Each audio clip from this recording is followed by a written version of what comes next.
Sugar cookies were my first love in baking and are still one of my favorite things to bake for friends. They're the perfect foundation for so many different styles of decoration. This easy, delicious dough is scented with vanilla.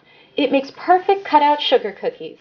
I'm Lauren, and today at the Princess Baker, I'm sharing my vanilla sugar cookie recipe. This recipe calls for only 7 ingredients that you are sure to have in your pantry. First, preheat your oven to 350 degrees. Now sift the flour, which leads to a lighter cookie crumb. Combine with our other dry ingredients, the baking powder and the salt. Let's grab our magic whisking wand and combine these all together. You want these mixed really well. In a separate bowl, start with room temperature butter. Do not use cold butter. Grab your trusty paddle attachment because we're going to cream the butter with the sugar. Add the sugar now and begin to mix on a low speed. When it turns light and fluffy, stop and scrape down the sides of the bowl to make sure it's all combined. That looks great. Now add the rest of the wet ingredients. First the egg. Bye-bye egg. And then the vanilla extract. It smells so good. Mix until all blended together. Time to add our dry ingredient mixture to our wet, about a third at a time. Adding it all at once won't allow them to incorporate fully, so do this in stages.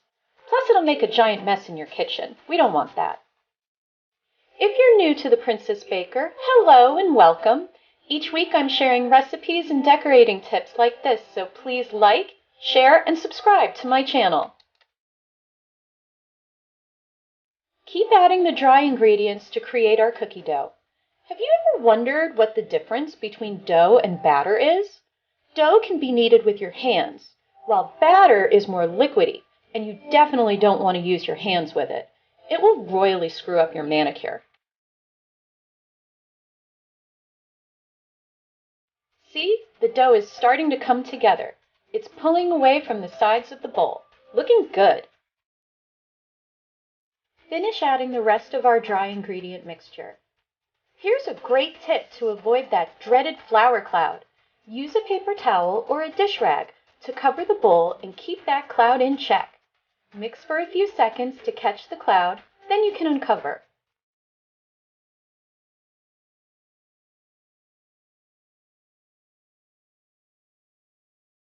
Now that looks like proper cookie dough. Time to roll. And speaking of that manicure we don't want to ruin, I like to wear gloves to handle my dough. Lay down a silpat or nonstick mat, or you can lightly dust your workspace with cornstarch. I like to use thickness guides when rolling my dough. This ensures that all the cookies will be the same height. They come in different widths, and I will leave a link to where you can find mine below. Take some dough and place it on the center of the mat. I like to push mine into a circular shape, like a giant Play-Doh mound. It makes it easier for me to roll it out. Just my princess preference. I lay parchment paper over the dough to hold it in place. Now it's time to roll the dough out. Start at the center and push out toward the ends. Adjust the thickness guides as needed. You may need to move them around a bit as the dough widens. In my head, I'm singing "Rolling with my homies," Clueless style. Are you? Cher would be such a princess. The dough looks beautiful, like a pretty pancake, a princess pancake. You can use cutters of any size or shape. Today I'm using a circle with a scalloped edge and a heart. See how easily the cutter slices through the dough? Perfection. Do you have an idea for the princess to bake? Leave your idea in a comment down below. Hit that bell and you'll never miss an episode to make a sparkle. Now that we have our shapes, move the mat to a baking tray to chill in the fridge.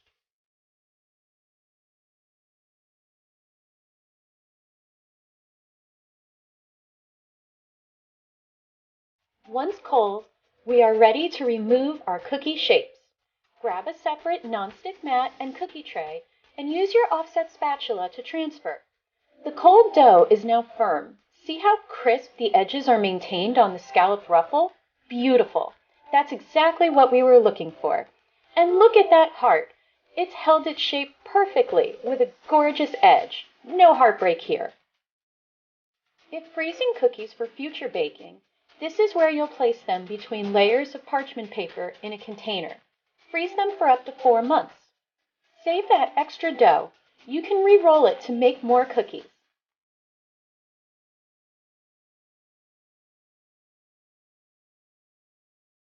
Now it's off to the oven for baking time. All ovens have their own personalities. I bake mine at 350 for 12 minutes, but you might need more or less time depending on yours. Once baked, look at these perfect golden edges. So delicious. Transfer the cookies to a cooling rack until they come back to room temperature.